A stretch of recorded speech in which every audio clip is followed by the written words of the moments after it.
Good afternoon, everyone. We are excited to present to you today. We are four group members, and together we will be discuss the topic information system security. Before we begin, let's introduce myself. My name is Anvi Patel, and I will give a presentation to a cyber security. Welcome to our group presentation. Introduction. Educational institutions face increasing cybersecurity threats due to the high value of sensitive data. Financial departments and particular are prime targets for cybercriminals. A single breach can lead to a serious legal, operational, and reputational consequences.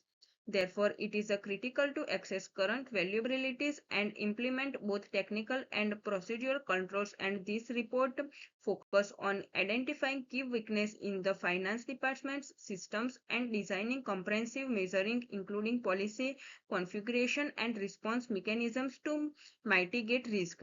The goal is to protect sensitive assets and ensure regulatory compliance while promoting a culture of security awareness within the organization. Recent incident overview.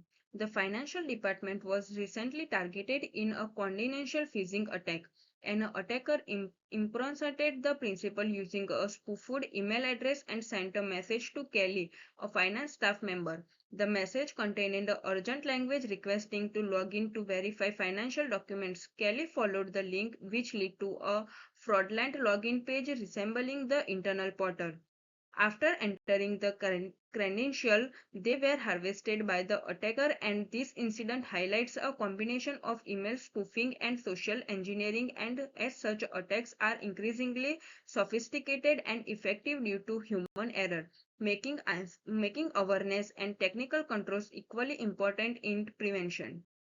Threat analysis. The phishing email displayed several red flags including grammatical errors and urgent tone, and a spoofed sender address resembling an official one that also included an unverified external link to a fake login page. And these elements are typical of social engineering techniques designed to exploit trust and permit impulsive action.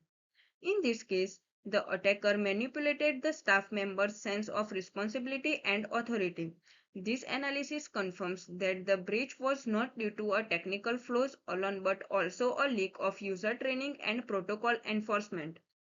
Strengthening both human and system defense is vital to mitigate such risks. Security Policy Summary. The internal policy titled Handling IT-related Digital Communications was developed to mitigate threats stemming from improper communication handling.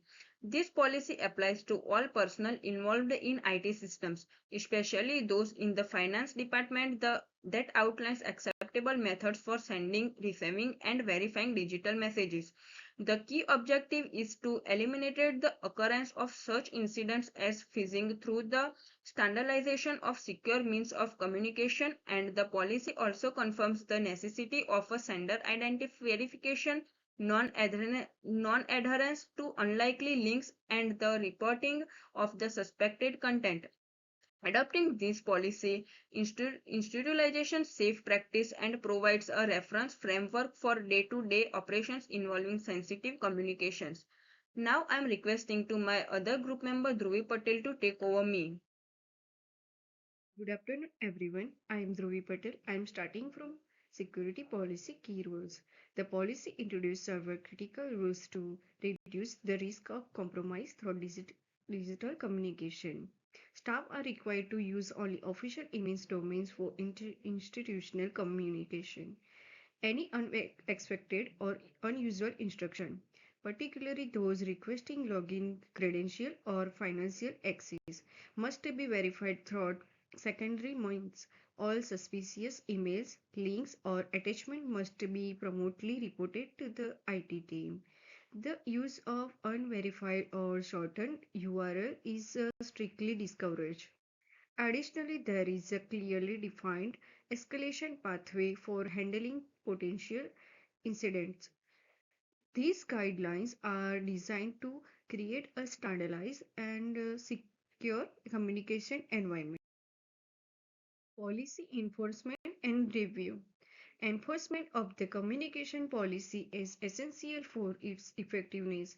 Violation may lead to disciplinary action depending on the severity and intent. The policy undergoes review every 6 months to ensure relevance, particularly in the face of revolving threats.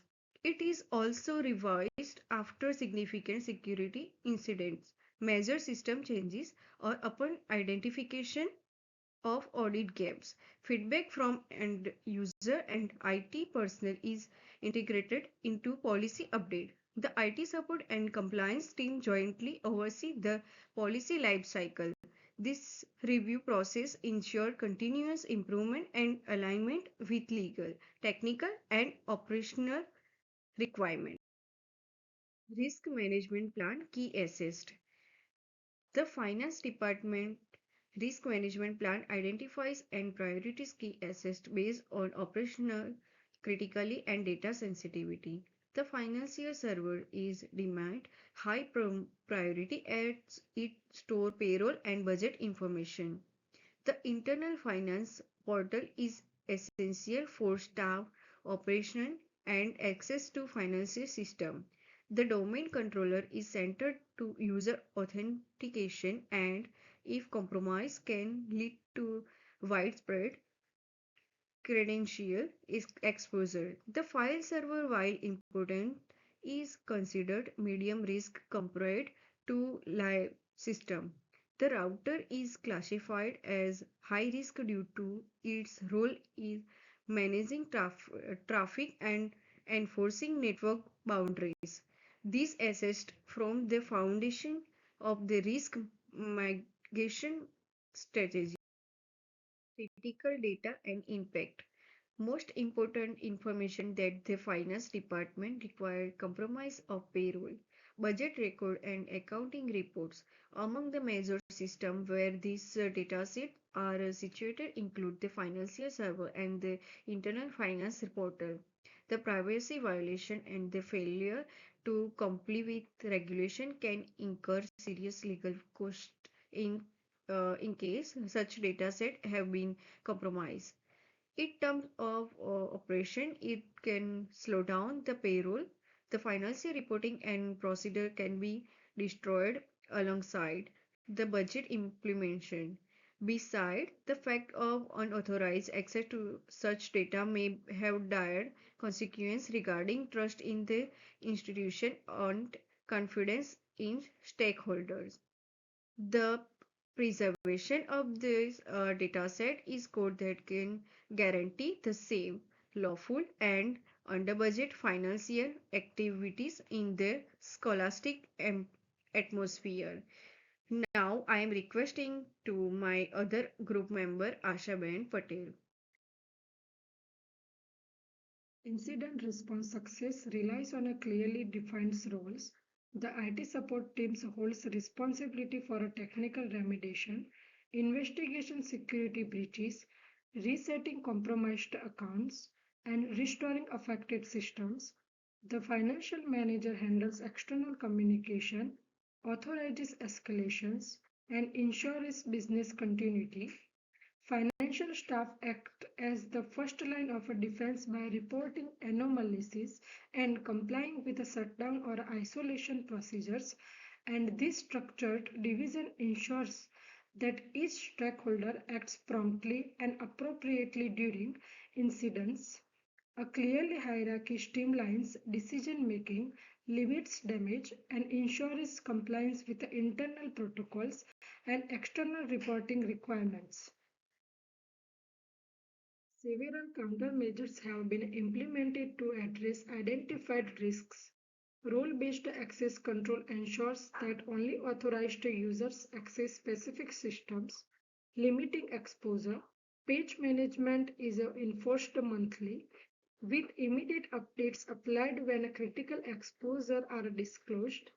This keeps systems secure against emerging threats. The risk management plan is reviewed biannually and also after any major incident. Policy revision or an audit report, and this approach supports continuous improvements. reduces the risk of outdated configurations, and ensure ongoing alignment with both technological changes and compliance obligations. The incident response plan defines specific technical and a procedure measures and a checklist guides secure configuration of all network devices. Several use static IPS and unnecessary services are disabled. Strong console and enable passwords are mandatory across all equipment. Incident reporting relies on secure internal channels such as encrypted email or ticketing systems. Escalation is managed by IT team lead in coordination with the security staff. Real-time communication during incidents occurs via verified phone, lies on secure digital channels, ensuring a structured and effective responses while maintaining confidently and minimizing dispersion. A review of existing network devices revealed both strengths and exposure. The router had a basic security with access control lists and console authentications enabled. Switch 1 had a port security currently implemented. However, Switch 2 is a throw for exhibiting major weaknesses. Switch 2 retained default passwords and had a minimal configuration. Switch 3 had a trunk port enabled without console authentication.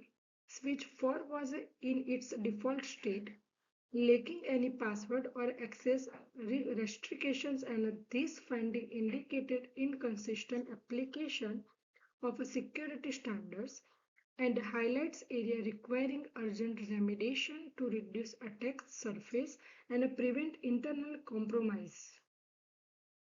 Security configuration were strengthened across all devices. The router was updated with a SSH for encrypted access. ACLs were reviewed and optimized, and unused ports were disabled. Switch 1 now enforces MAC address filtering and a console password protection. Switch 2 is a VLAN setting were verified and secure login credentials were applied. Switch 3 received full port security enforcement and had its default VTY credential replaced. Switch 4 was hardened by restricting console access and implementing login banners, and these measures collectively enhance authentication, reduce unauthorized access, and establish a secure foundation of internal network communication. Finally, from the discussion above, we can conclude that this analysis confirms that cybersecurity resilience depends on both technological safeguards and user behavior. Security policy provide a necessary framework for consistent digital communication and incident handling. That enforcement increases staff awarenesses and institutional compliance. Technical configurations across all critical devices were upgraded to meet modern security standards. The introduction of an incident response protocol ensures timely and coordinated action during breaches. Following the success of this pattern in the financial department, it is advised that the same structures are adapted in other departments so as to standardize protection and minimize synthetic risk in the college system. Here are the references that which we used in our reports and in the presentation for your personal information. Thank you for attention throughout the presentation.